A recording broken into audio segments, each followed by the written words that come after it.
Olá, estamos dando início a mais um programa Debates Le Monde Diplomatique Brasil, uma iniciativa do jornal Le Monde Diplomatique Brasil, em parceria com a TV PUC, com o canal universitário e com a TVT, a TV dos Trabalhadores. Hoje nós vamos tratar de uma questão que tem se tornado um tema da política cada vez mais importante: os direitos das mulheres, especialmente das mulheres que trabalham como empregadas domésticas, especialmente aquelas que trabalham nos cuidados, que são tão importantes, estão se tornando cada vez mais, uma vez que a nossa população está envelhecendo e está precisando também, né, dessa atenção dos cuidados, que são tão importantes e têm se desdobrado em outros países com maior importância, né? Para tratar dessa questão dos direitos das mulheres, das suas lutas, né, e especialmente da questão das empregadas domésticas dos cuidados, nós convidamos duas lutadoras, duas militantes, duas pessoas que estão envolvidas profundamente com a questão, né? Eu vou apresentar para vocês, em primeiro lugar, a Ediane Maria. A Ediane Maria é mãe de 4 filhos, é trabalhadora sem teto, é bissexual. Ela é a primeira deputada estadual eleita de empregada doméstica, passou a deputada estadual, né? Com um esforço muito grande, é militante do movimento dos trabalhadores sem teto, coordenadora estadual, fundou o movimento negro Raiz da Liberdade, né? E se elegeu com 175 mil votos em 2022. É um prazer contar com você aqui, Diana. Quero apresentar também a Débora Lima. A Débora Lima também tem 4 filhos, né? Ela é coordenadora nacional do MTST, do Movimento dos Trabalhadores Sem Teto, é fundadora das Cozinhas Solidárias, que servem milhares de refeições por dia, uma iniciativa super importante, né? E ela também trabalha com a questão da política dos cuidados. Muito obrigado, Débora. É importante estar com você aqui também, né? Então, nós vamos começar esse papo, né? Eu tenho para mim a percepção de que existe uma resistência muito grande, especialmente da parte das classes médias e das classes ricas, de reconhecer direitos na empregada doméstica e nas empregadas que também fazem os cuidados, né? E eu queria que a Ediane começasse contando para a gente, né, como é que é essa luta por reconhecer direitos dessas profissionais. Primeiro, quero saudar aqui o Silvio, quero saudar o Le Monde Diplomatique por ter nos convidado para estar fazendo parte dessa entrevista. Quero saudar minha companheira Débora, que é presidenta estadual também do PSOL aqui no estado de São Paulo, minha companheira do movimento. E a gente tem grandes desafios, né? É importante falar que o trabalho doméstico, ele é a base da sociedade, né? Então, é o que estrutura. E a gente vai tratar o trabalho doméstico como aquele lá da época da Casa Grande, né? Quando nós éramos ainda escravizados, né? Olhar hoje para 2024, né? Entendendo a dinâmica do trabalho doméstico e um pequeno avanço que houve, que foi em 2013. Então, em 2013, nós tivemos pela primeira vez, né, de fato, a PEC das domésticas, né, sancionada pela nossa presidenta Dilma, ela consegue trazer e emergir também dessa visibilidade para mulheres, né, na sua grande maioria. Quem executa o trabalho doméstico no nosso país são mulheres negras. São mais de 60% de mulheres negras que ocupam hoje esse trabalho doméstico. E aí, quando a gente vai olhar, né, para as situações das mulheres, são mulheres que, assim como eu, trabalharam em trabalho análogo à escravidão. Eu acho que a gente tem uma romantização de tratarmos, né, de falar que somos da família, né, mas que no final do dia é aquela mulher que não vai ter seus direitos garantidos, não tem registro de carteira. É só olhar para a dinâmica de hoje, né, 11 anos depois da PEC das domésticas, 75% da categoria continua hoje ganhando sem registro de carteira e 40% ganhando menos da metade do salário mínimo. Então, a gente está falando desse lugar de invisibilidade. Então, eu acho que a gente, ano passado, na prova do Enem, o governo, né, nosso presidente Lula, traz um questionamento muito grande para a sociedade, né? Eu acho que a prova do Enem, né, como fala mesmo, gente, o que abre ali, a redação Sim. do Enem, ela traz uma pulguinha atrás da orelha que como que o Brasil vai enfrentar, né, vai combater a invisibilidade do trabalho de cuidados no Brasil, que é executado na sua grande maioria por mulheres, né, e mulheres negras. Então, quando a gente olha para esse lugar e a gente chega naquela casa, uma casa que nunca houve na história, né, sua 20ª legislatura, e nunca houve na história uma trabalhadora doméstica ocupando aquela casa. Né? Então, a gente começa a fazer um grande debate do porquê, inclusive, que as políticas públicas que atendam critérios sociais não chegam na ponta. Então, por que não tem um auxílio? Por que o Estado não intervém nesse meio, né? Garante, de fato, que as trabalhadoras domésticas tenham suas carteiras assinadas, né? E, para além disso, que essas mulheres sejam visibilizadas e consigam, inclusive, alcançar outro mercado, sonhar com outro mercado de trabalho, com outra possibilidade para suas vidas. Então, a gente começa a tratar esse lugar. Né? Porque eu sou uma dessas mulheres que criei meus filhos sozinha, ali, dependendo do trabalho doméstico. E eu ainda falo, ainda bem que tinha o trabalho doméstico, para eu conseguir avançar. Né? Porque eu seguindo a mesma linhagem da minha mãe, que também trabalhou como empregada doméstica. Né? E ela me indicou também para esse trabalho, porque parecia que existia esse ciclo, que é um ciclo que era naturalizado na sociedade. Então, automaticamente, se sua mãe era trabalhadora doméstica, você também iria para esse mesmo lugar. A gente vê uma quebra de ciclo ao longo do tempo, mas ainda não é tão grande assim. Né? Então, na ponta vai ver mulheres que nem a Débora, várias mães que estão em casa nesse momento, que estão no trabalho doméstico de cuidados, e que vai falar que ainda é uma dificuldade muito grande para que a gente consiga romper esse ciclo, colocar um filho nosso na universidade, por exemplo, garantir que eles terminem o ensino fundamental. Então, ainda existe uma grande violência contra a nossa categoria, contra nós, mulheres negras. Então, olhar desse lugar. E aí, pode falar, Silvio. Não. Queria botar um pouco a Débora também no jogo, né? Quer dizer, boa. Pelo sentido, aqui no Brasil tem umas coisas que parecem naturais, mas em outros países não existe. Esse, por exemplo, elevador de serviço que a empregada doméstica é obrigada a usar, não pode usar o elevador social, né? Débora, como é que enfrenta todo esse preconceito, hein?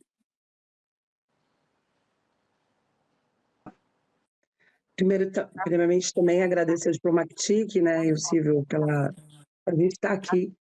A gente é muito importante. Para mim é muito importante uma mulher negra estar participando de programas como esse, uma vez também que até o meio de comunicação é raro chamar mulheres negras, gente quebrada, para estar discutindo assuntos importantes como esse.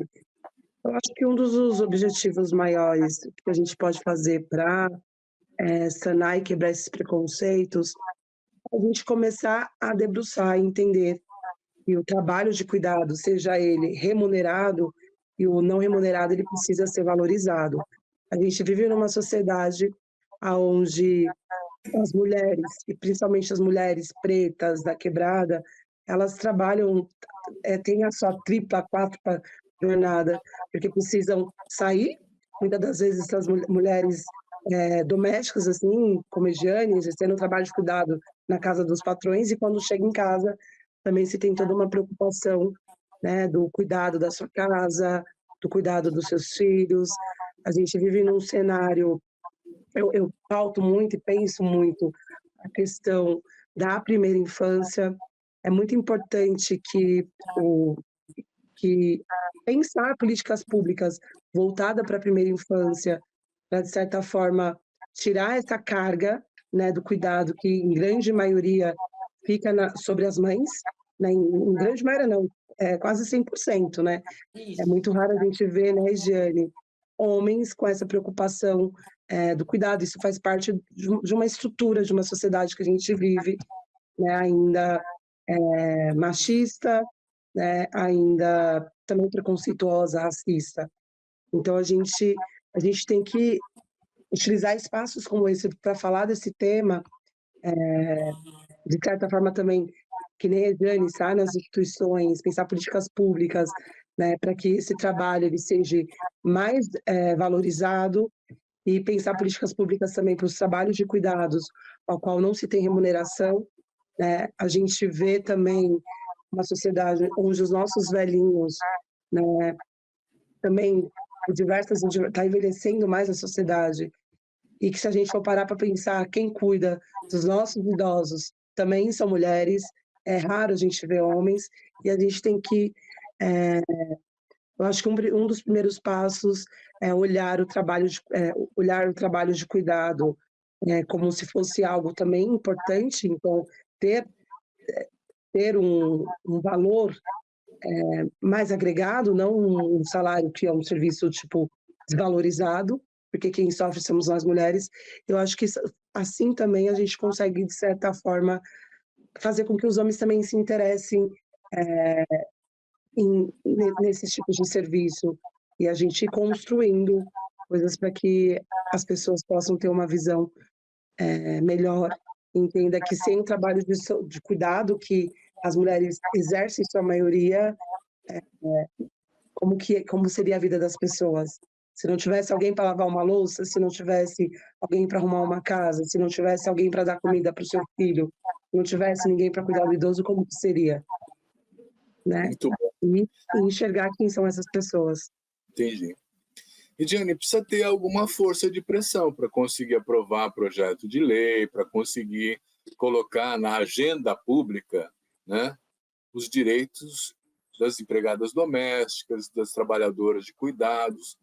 Como é que está se constituindo essa força? Tem um movimento? Tem um sindicato? Tem onde se juntar? Olha, Silvio, a Débora trouxe um olhar muito importante, né? Eu acho que como que a gente vai tratar, como que o país, como que as políticas públicas chegam para nós.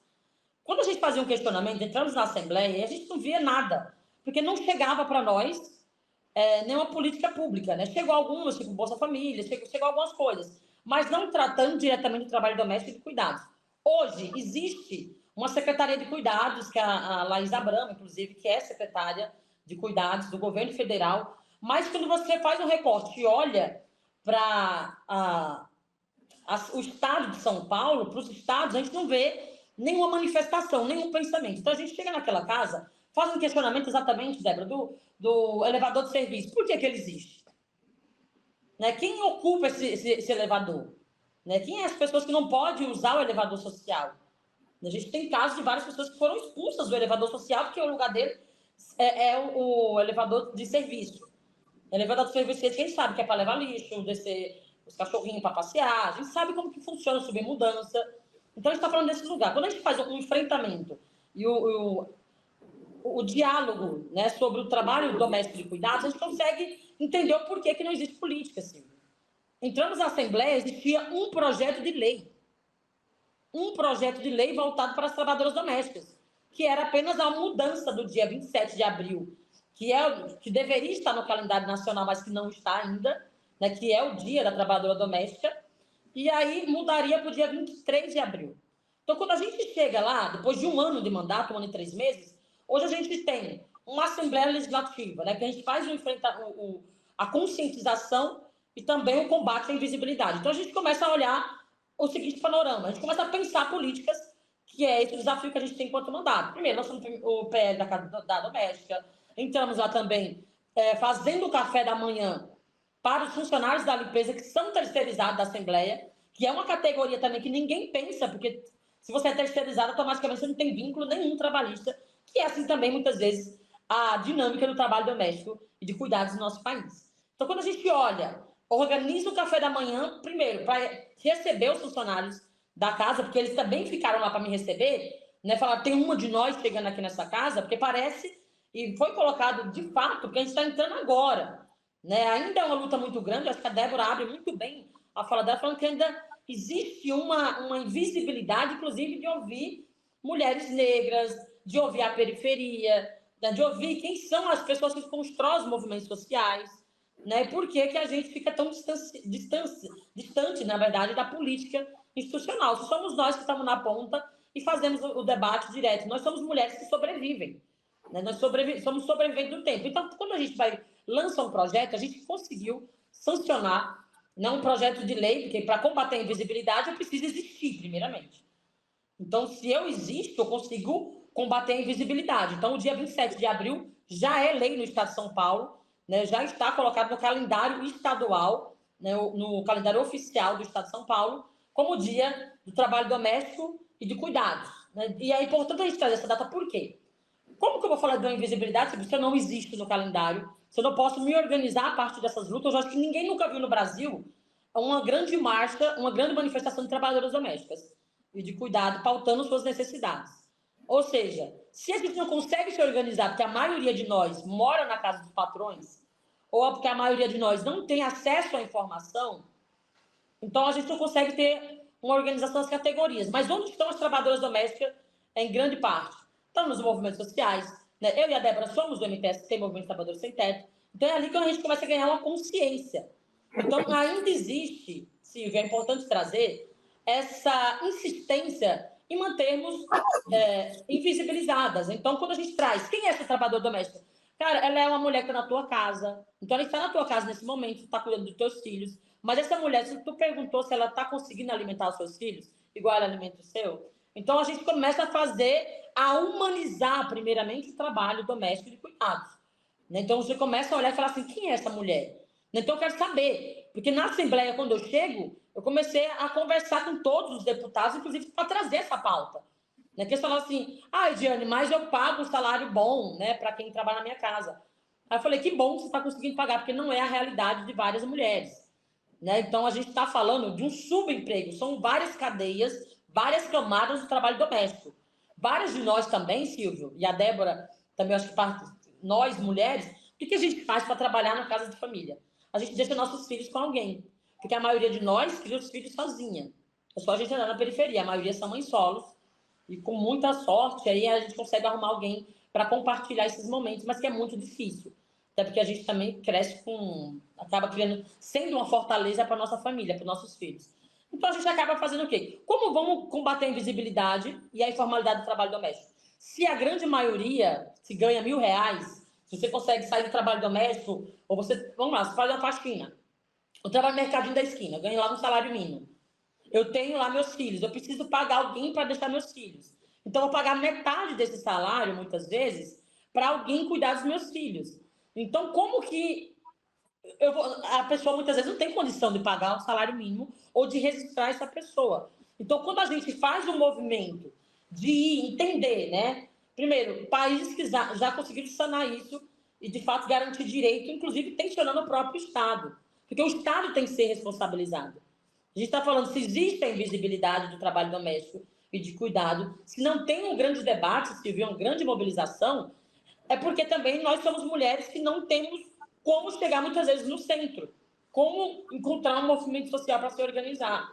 Nós ainda tivemos a sorte de encontrar um MTST, onde a gente conseguiu se organizar e, de fato, entender essa luta de classe que existe e por que a gente trabalha uma vida inteira. E a gente não consegue, muitas vezes, não ter registro de carteira ou ter uma aposentadoria, criar nossos filhos com dignidade, né? Então, a gente está falando desse lugar da informalidade. Então, assim, como combater? Somente com grande mobilização. Mas a mobilização se faz também, Silvio, trazendo o debate para dentro das casas legislativas, que é essa função que a gente quer. Que o legislativo, que o executivo, ele entenda a importância deles combater a invisibilidade. Então, é esse lugar que a gente ocupa na sociedade e é esse o enfrentamento que a gente faz. Né? Quem são essas mulheres? Quem somos nós? Por que a gente está lutando tanto para, de fato, garantir direito para nós? É porque nós somos uma categoria que, historicamente, foi negada direitos. Ainda bem que na defesa de direitos nós temos lutadoras como vocês. Olha, eu vou propor que a gente faça um intervalo, mas antes disso, eu vou falar para a Débora. Débora, antes de começar o programa, a gente tinha conversado um pouquinho, você falou de uma experiência na Argentina, não foi? Né? Então, eu vou pedir assim, que a gente faça um intervalo sobre direitos das domésticas, não foi? Foi Ediane. Não, fui eu que falei. Então tá, Ediane. Então, eu vou fazer o seguinte, vamos entrar no intervalo agora, e a Ediane fala um pouco também dos direitos das mulheres na Argentina, das empregadas domésticas, porque, por exemplo, na Europa, não tem empregada doméstica para todo mundo, tem. Aqui eu acho que são mais de 1 milhão de pessoas que trabalham nessa condição, eu não tenho o número exato, vocês também podem precisar isso, né? E lá, na Europa, custa muito caro você ter disponível uma pessoa para fazer o trabalho doméstico. Então, todo mundo faz o seu trabalho doméstico, né? Então, é isso que eu queria trazer depois, comparando a Argentina com a gente, e depois a gente continua, né? Vamos agora para o intervalo.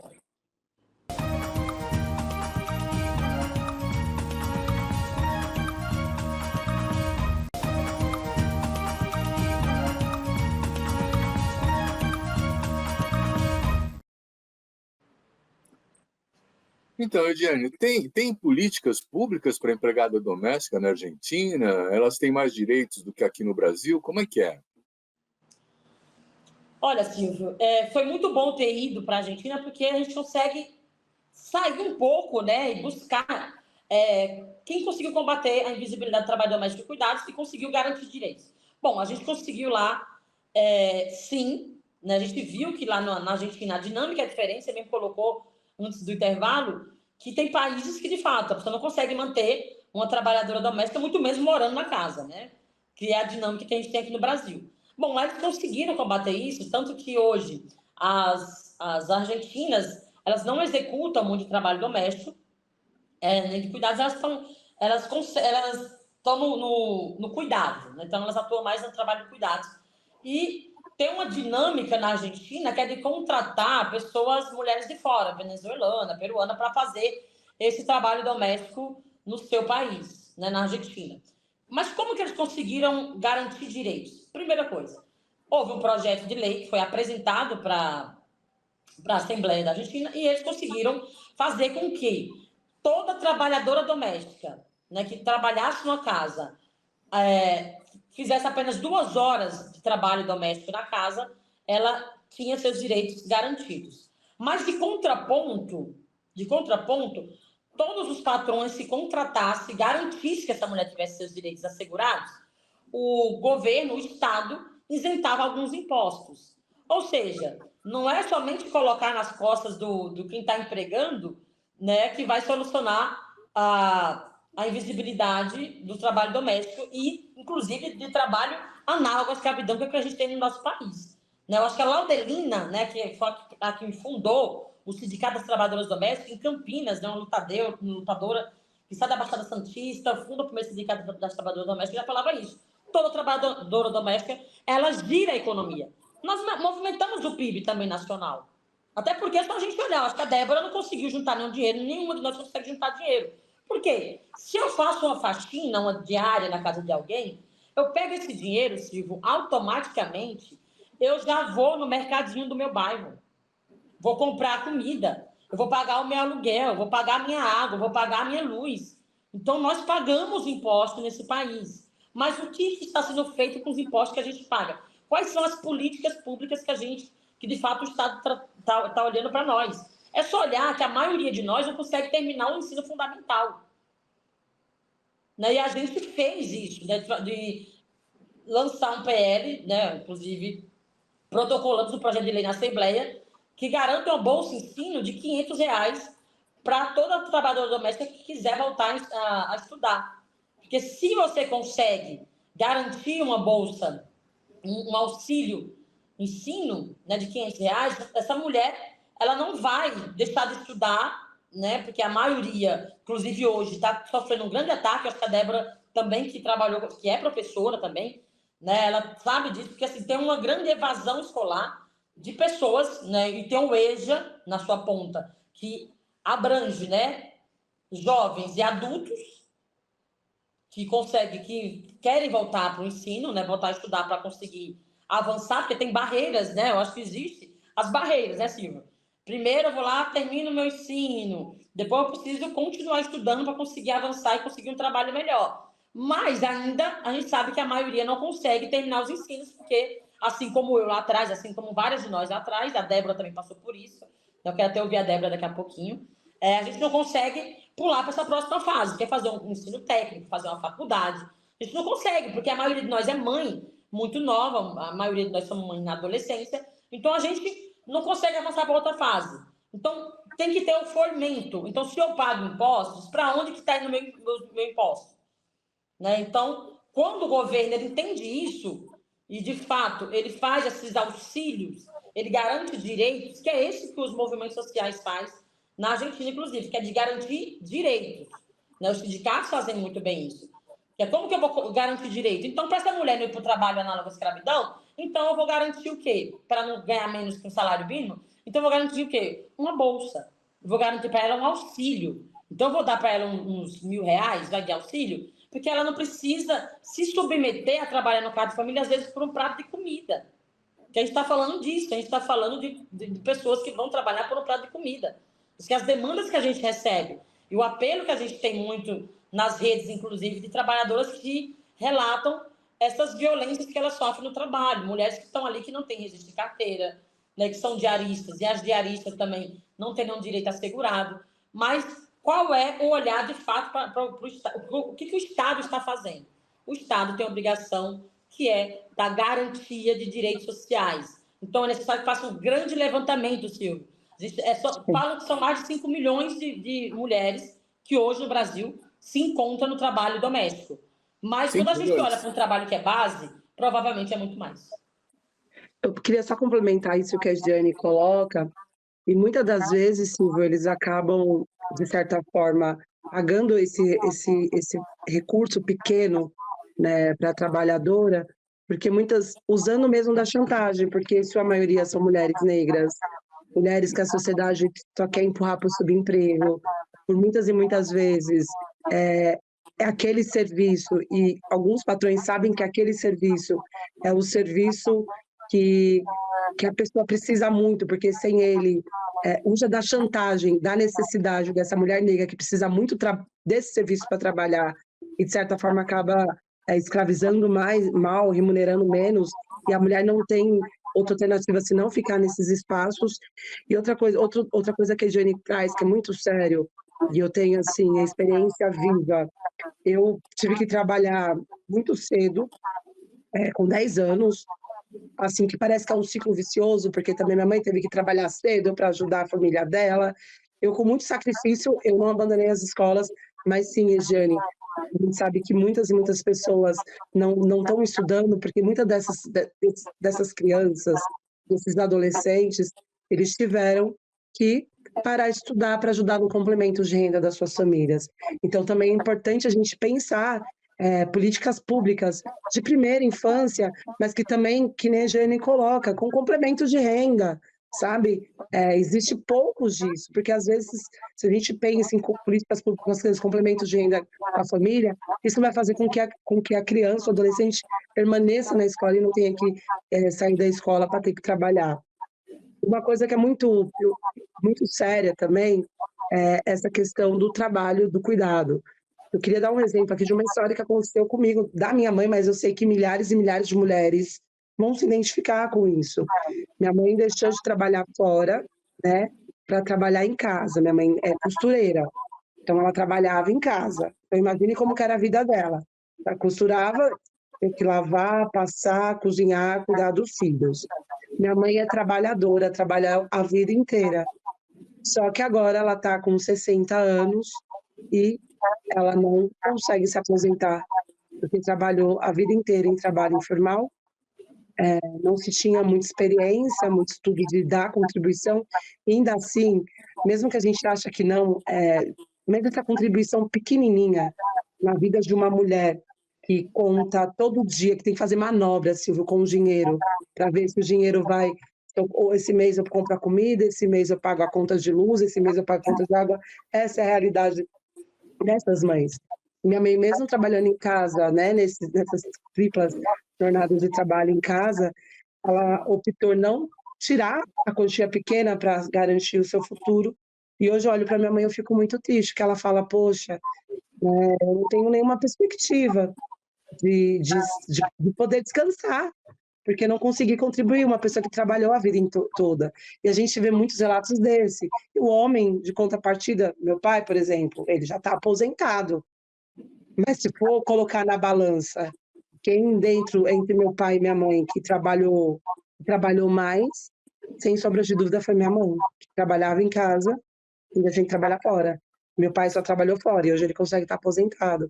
Então a gente precisa questionar, porque eu estou dando um exemplo da minha mãe, mas eu converso nas quebradas, nas ocupações, com um monte de senhorinha, com um monte de mulheres que passaram a vida toda trabalhando.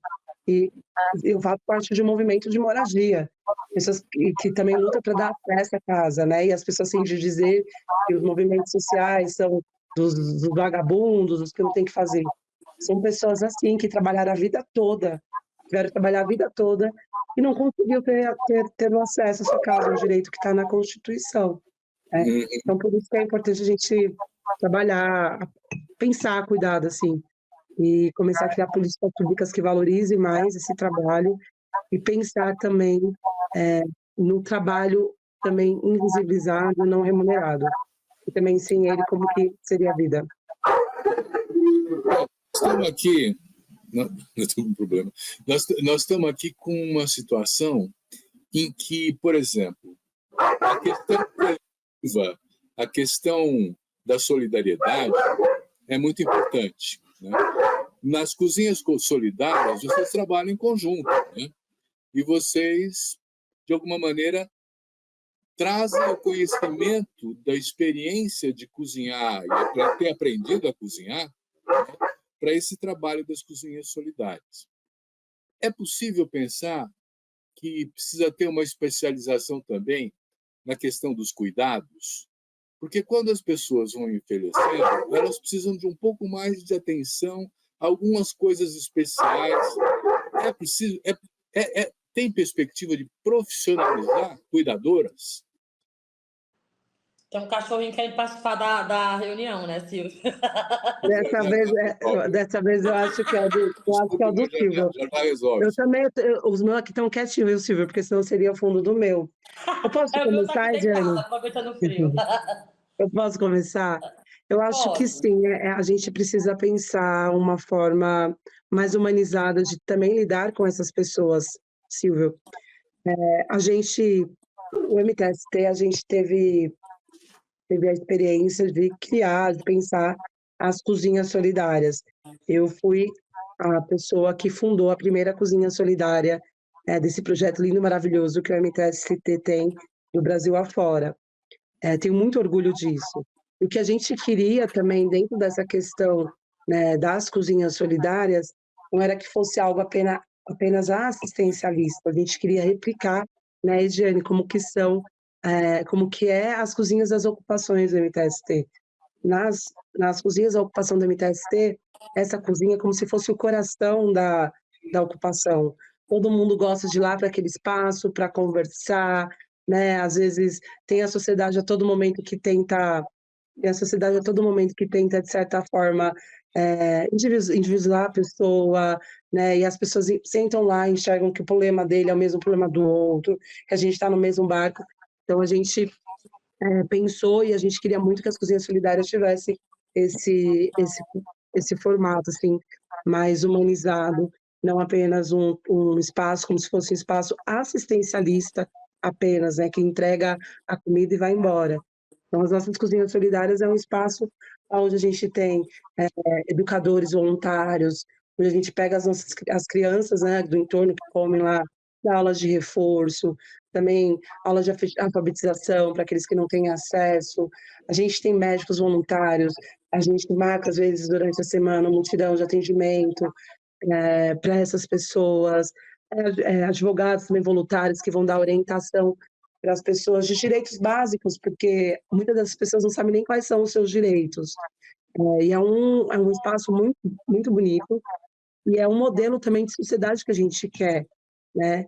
E as cozinhas solidárias, uma vez que há uma ausência de políticas públicas, a gente pega através dos nossos voluntários e ofertamos um pouquinho dessa ausência, levamos um pouquinho de cultura, um pouquinho de educação, um pouquinho de saúde. E eu acho, sim, que é preciso a gente também humanizar mais e dar cursos para essas pessoas que estão na ponta fazendo o trabalho, né, o trabalho com a criança, o adolescente, com o morador em situação de rua, com o idoso, né, porque são pessoas que precisam, sim, de muito amor e muito afeto. Nós vamos fazer mais um intervalo e já voltamos.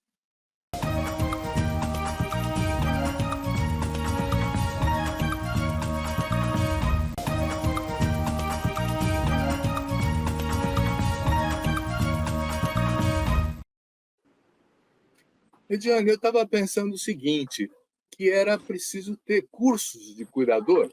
Quer dizer, eu sei que, por exemplo, tem iniciativas de empreendedorismo, de vários tipos de formação, né? Que formação precisa ter um cuidador? Já que ele vai cuidar de velhinhos, já que ele vai cuidar, vamos dizer assim, de pessoas que precisam de um suporte, de um apoio, de uma ajuda para poder resolver os seus problemas. Muito boa pergunta, Silvio, porque ele vai para dois campos, né? Tem o trabalho de cuidados remunerados e o não remunerados. Então, quando a gente começa a fazer esse debate, né? Eu lembro que teve uma amiga minha que ela trabalhava como empregada doméstica, que ela assim, agora eu vou fazer o curso de cuidadora para ganhar um pouco mais, né? Que eu consigo pegar duas famílias, tal, eu consigo cuidar de 2 idosos e consigo aumentar a minha renda familiar. Então, existem 2 lugares, né? Que é o trabalho de cuidados remunerados e o não remunerado. Então, a gente está olhando, e isso é muito importante, trazer as políticas públicas que atendem a critérios sociais, e o debate que está colocado na sociedade é sobre o trabalho de cuidados, né? Qual a importância do trabalho de cuidados, sendo que é um trabalho também que reproduz a vida, né? Então, é só a gente olhar, acho que a Débora trouxe muito bem na fala dela, que foi quando a gente está... Quando a mulher trabalha fora, né? Quando ela chega em casa, ela faz o quê? Ela vai cuidar da casa, vai lavar roupa, vai fazer comida, vai limpar a casa, vai cuidar dos filhos, né? Aí a gente vai olhar para o outro processo que é. E essa mulher que faz tudo isso, ela não é remunerada, né? Porque a gente já nasceu com esses, vamos abrir aspas, serviços. A gente já nasceu com isso. Então, se é mulher, então essa mulher ela vai saber limpar uma bela casa, ela vai saber fazer comida, ela vai saber lavar roupa, ela vai... Então, existe esse olhar do cuidado que é dessa mulher que não é remunerada. Então, a gente olha para o seguinte, é necessário que o Estado, é necessário que as políticas públicas olhem para o trabalho do cuidado para combater a invisibilidade. Mas qual é esse olhar? Garantindo um auxílio. Então, se você está na sua casa cuidando de alguém ou cuidando dos seus filhos, se você não tem nenhuma renda, é necessário que o Estado, sabendo que essa mulher, né, se ela recebe alguma coisinha, ela gira, ela vai consumir, porque nós consumimos, né? A gente não sobrevive. Então, se eu ganho uma rendinha lá do meu marido, do meu ex-marido, alguma coisinha, automaticamente eu vou fazer o quê? Vou pagar minhas contas, comprar comida. Então, a gente está olhando para essa mulher, né? Para essa categoria da sociedade que é do trabalho de cuidados. E aí a gente olha para a camada, para a escala que é do trabalho doméstico, que é aquela que é a reprodutora, que a gente vai reproduzir, que é o mesmo ciclo. Mas como que a gente olha isso? Garantindo direitos. Ouvindo essas mulheres, que cada uma é uma necessidade, então é importante que a gente traga. É necessário que se haja um censo do trabalho doméstico e de cuidados no nosso país, no nosso estado, que é onde eu estou localizada. Mas qual que é esse olhar? Saber as necessidades, porque no nosso PL da Casa da Doméstica, que a gente lança no dia 27 de abril do ano passado, a gente colocou exatamente isso, que é que se haja um censo das trabalhadoras domésticas. Nós precisamos saber quem é essa mulher, sabe? Onde ela está, quanto ela ganha alguma coisa ou ela não ganha nada? Ou ela está sobrevivendo de uma pensão, ou ela está sobrevivendo de uma Bolsa Família. Quem é essa mulher? Porque ainda existe essa informalidade, nós precisamos saber quem é. Né? Então, é necessário que se haja um aprofundamento, porque também combater da invisibilidade, não é combater, da visibilidade, garantir direitos para o trabalho doméstico e cuidado do nosso país, também é um processo da gente olhar e falar assim, é necessário que a gente avance. O Brasil precisa dar um passo à frente, porque o Brasil ainda está no processo de muito atraso. Então, quer dizer, existe o sentimento de quem contrata alguém que está passando fome, de uma mulher que é uma mãe solo, uma mulher preta, muitas vezes está passando necessidade dos seus filhos, e essa pessoa garante uma faxina para essa mulher, uma diária para ela, existe uma sensação de que eu estou ajudando essa mulher. Mas qual é um olhar? Eu acho que é importante mudar esse olhar da sociedade. É necessário a gente tensionar de fato, questionar o Estado e as políticas públicas para reverter esse processo. E por isso que a gente tem que falar, para combater o trabalho análogo à escravidão, é necessário que toda a sociedade entenda a importância de lutarmos juntos, coletivamente.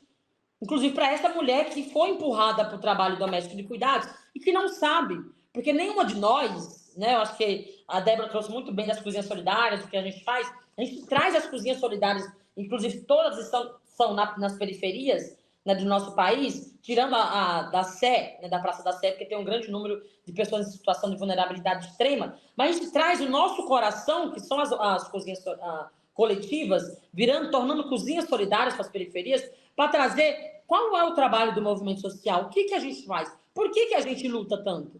Então a gente começa a abrir o olhar de que, cara, é necessário que eu lute pela minha vizinha, preciso lutar junto com ela, nós temos que lutar coletivamente, porque todas nós geramos, não é fazendo sim, precisamos investir nos ensinos, mas olhar para o país e tratando agora desse momento agora do governo, que é da reconstrução do nosso país, é também colocar políticas públicas que nunca foram pensadas na história. Então, a gente precisa pensar políticas públicas, mas ouvindo as mulheres com o senso do trabalho doméstico e de cuidados, né, do nosso país. Então, só vai fazer que nem o trabalho que está sendo feito na Secretaria, que a gente fez, inclusive, um seminário, né, Débora estava, um seminário do trabalho doméstico, né, onde a Laís Abramo estava, e a gente conseguiu trazer sindicatos, né? Hoje a gente tem apenas 5 sindicatos no estado de São Paulo, das trabalhadoras domésticas, já chegamos, né, a 27 sindicatos das trabalhadoras domésticas, mas que, por falta de investimento, também não conseguiram se manter. Então, como que a gente vai garantir políticas públicas?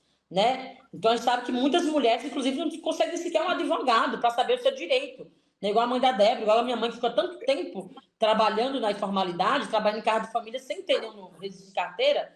Então, é necessário que se haja um grande mutirão, né, para que a gente consiga combater a invisibilidade. Então, está dado, Silvio. Está dado. É necessário que se haja políticas públicas para que eu consiga avançar e concluir meus ensinos e sonhar em fazer um curso, né, para avançar, inclusive, não só para trabalhar como cuidadora, mas também para trabalhar, ser uma chefe, ser uma gerente, né, ser uma empresária. A gente está falando também de sonhar com outros lugares na sociedade. É só olhar a Assembleia Legislativa de São Paulo. A gente tem hoje 5 mulheres negras. Né? A 20ª legislatura, o máximo que chegou foi 6 mulheres negras ocupando aquele espaço. E mulheres que fazem a diferença porque trazem as vozes que historicamente foi excluída da política. Ou seja, a gente está lutando, né, para transformar a sociedade de fato. Porque somente quem vive, Silvio, só quem vive a violência, com certeza vai saber como traçar as saídas de fato para esse ciclo que a gente vive. Então, nós entramos agora num assunto que eu estava querendo explorar com vocês. Vocês duas são lideranças do movimento dos trabalhadores sem teto. Quer dizer, vocês desenvolveram uma capacidade de fazer organização, coletivos, essas coisas, não é? Que precisa passar para o mundo do trabalho doméstico, para o mundo do trabalho do cuidado, não é? Você fez referência aos sindicatos de empregadas domésticas que já existiram ou existem, né? Quer dizer, qual é o caminho hoje em dia para ajudar a organizar essa categoria? Quem sabe você, Débora, podia dizer para a gente alguma coisa sobre isso? Olha, a Jane May já trouxe alguma coisa, mas eu acho que o caminho é primeiro a conscientização dos direitos. Né? Muitas dessas mulheres não sabem os seus direitos. Não sabe. Eu posso falar um exemplo que aconteceu comigo, Silvio? Eu só vim entender que eu passei momentos da minha vida, aquilo que falava, trabalhando em casa de pessoas, né? O que falava que era ajuda de Deus, a pessoa que estava lá me ajudando, eu só vim entender que eu vivenciei trabalhos escravos depois que a Jane começou a falar da experiência dela e que aquilo que ela estava vivendo também foi um trabalho escravo. Eu acho que um dos primeiros caminhos é a conscientização, né, dessas mulheres, que elas têm direito. Tanto as mulheres que fazem um trabalho de cuidado remunerado, quanto as mulheres que fazem um trabalho de casa não remunerado, que ela tem direitos. E eu acho que o fato, né, de hoje eu estar coordenando o movimento nacionalmente, a Jane está sendo a nossa representação dentro da Lesp, foi porque a gente entrou num movimento social que mostrou para nós os nossos direitos. Eu acho que é muito sonhar, né, criar um movimento social das trabalhadoras domésticas, mas eu acho que ter a representatividade delas dentro de um espaço institucional, isso já conta muito.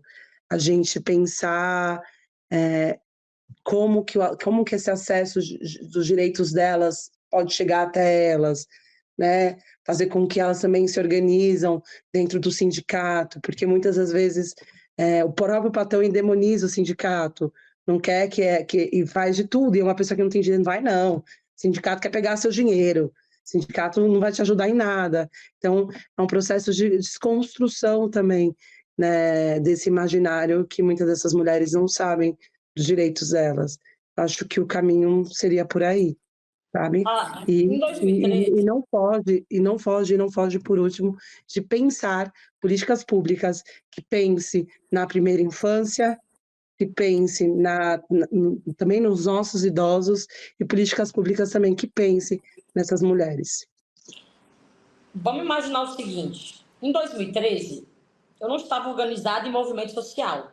Eu era uma pessoa que estava ali trabalhando em casa de família há mais de 7 anos, não tinha registro de carteira, nunca tinha tido registro de carteira. Quando o governo, aí eu vou falar, o Estado, ele tem essa visão de reconstruir, de garantir direitos, essa política pública, ela chegou até mim. Então, ela chegou não para mim somente, ela chegou para todas nós. Foi o único momento na história, Silvio, que que a maioria de nós pode sentar com nossos patrões e dialogar. A maioria de nós não tinha esse diálogo, né? De tipo assim, tem alguém que está olhando por mim, tem alguém que está me assegurando, né? Garantindo os meus direitos, que foi a PEC das domésticas. Então, a PEC das domésticas, ela fez com que os patrões olhassem para as trabalhadoras que estavam nas suas casas ali 3 dias semanais ou mais e falasse com ela, negociasse. Foi a primeira vez que eu consegui abrir minha boca e falar que queria ser registrada, que eu precisava ser registrada, e que foi um movimento, existiu esse movimento na sociedade como um todo, porque nós não estávamos mais sozinhas. Então, existia um Estado que estava me garantindo direitos.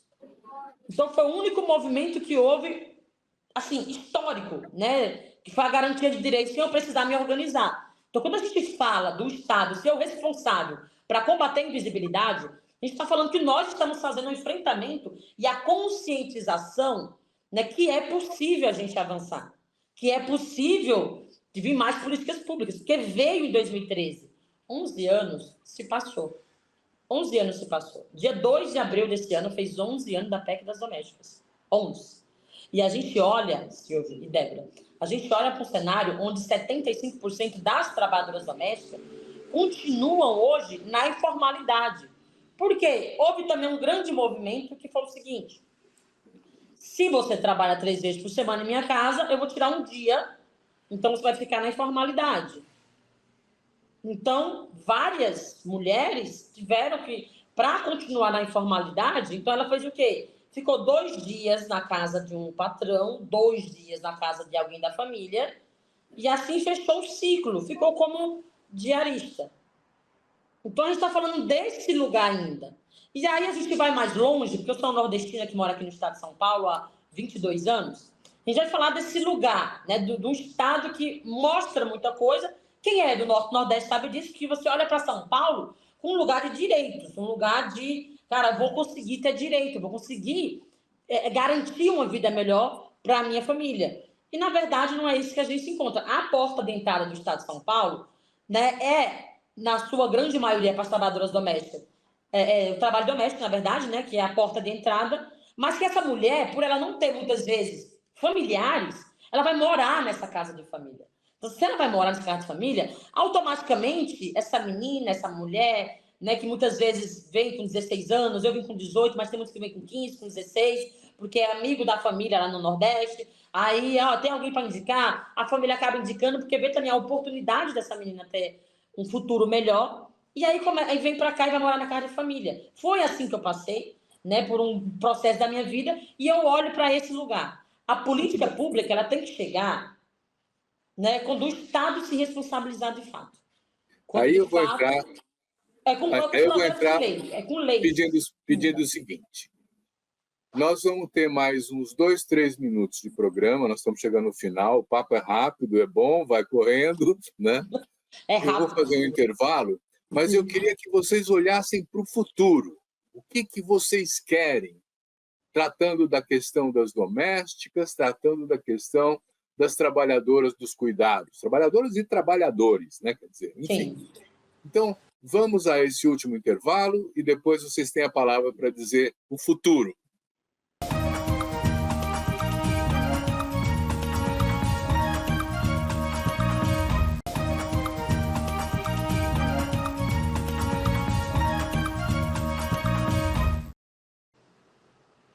Então, quem quer começar? Vamos 1 minuto e meio, mais ou menos, para cada uma, para dizer assim, né, enfrentando essa situação que é ainda muito problemática, né? Quer dizer, o que vocês propõem a futuro? Posso ir, Jane? Não, eu acho, o que eu penso por um futuro são empregadas domésticas com remuneração maior, né, mais valorizada, né, não um salário ainda que ainda é pequeno.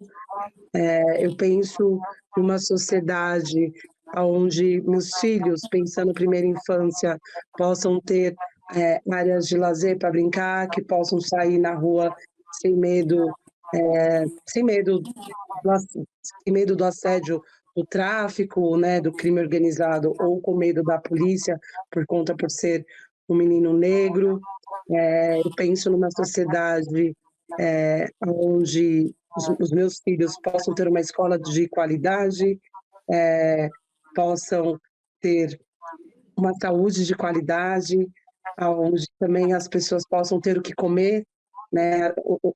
Hoje a gente vive uma insegurança alimentar, o nível de insegurança alimentar só aumentou, muita gente passando fome. Eu penso numa sociedade onde as pessoas têm o mínimo que é a comida e sua casinha para ficar. Então, acho que a movimentação que a gente faz no dia a dia, participando de movimento social, né, na luta aqui na base, e com a representação da Giane, né, como deputada estadual na instituição, acho que é para movimentar a sociedade e para que o futuro seja um futuro melhor para as nossas e para os nossos. Muito bom. Ediane. Olha, já quero agradecer mais uma vez pelo espaço, sabe, eu sonho muito, eu acho que viver sem sonho deve ser a pior tristeza, né? Então, meu sonho é, primeiro, que o legislativo, aqueles que fazem as leis, eles consigam ser sensibilizados. Mas essa sensibilização também só vem a partir de quando a gente ocupa esses espaços. Então, eu tenho um sonho que é de colocar todos, que de fato um dia eu veja uma política que seja todos as pessoas, né, as representações da sociedade, dos movimentos sociais, as mulheres que sofrem violência doméstica, as mães solos, né, as mulheres indígenas, quilombolas, todo o conjunto da sociedade, ela de fato possa ocupar a política e fazer políticas voltadas para uma reconstrução, né? Porque de fato a gente acredita que a gente vive na prática. Então, a gente vê a dificuldade ainda do parlamento de colocar nossas vozes, nossos corpos, mas quando a gente entra, a gente vê a mudança e a transformação de fato. Porque nós brigávamos muito enquanto movimento social, a gente sempre brigou muito, fizemos enfrentamento, debate nas ruas, né? Mas aí quando a gente batia nas portas, muitas vezes ninguém abria, né, os seus gabinetes para nos atender. Então, quando a gente tem um espaço que é nosso na Assembleia Legislativa, mas não só, a gente também tem no Congresso, né, Nacional, então a gente está falando de que as nossas vozes começam a ecoar e, de fato, virar projetos de lei e, de fato, virar políticas públicas. É isso que a gente vai combater, a invisibilidade, a informalidade, e vamos conseguir, sim, juntos e coletivamente, transformar essa realidade, mas somente quando a gente conseguir avançar nesses pilares. Muito bom. Eu quero agradecer muito a Débora Lima e a Ediane Maria por esse papo super interessante, que abriu uma perspectiva de continuidade de discussão sobre essas questões super importantes. E agradecer você também que nos assiste, dizendo, semana que vem tem mais. Obrigado.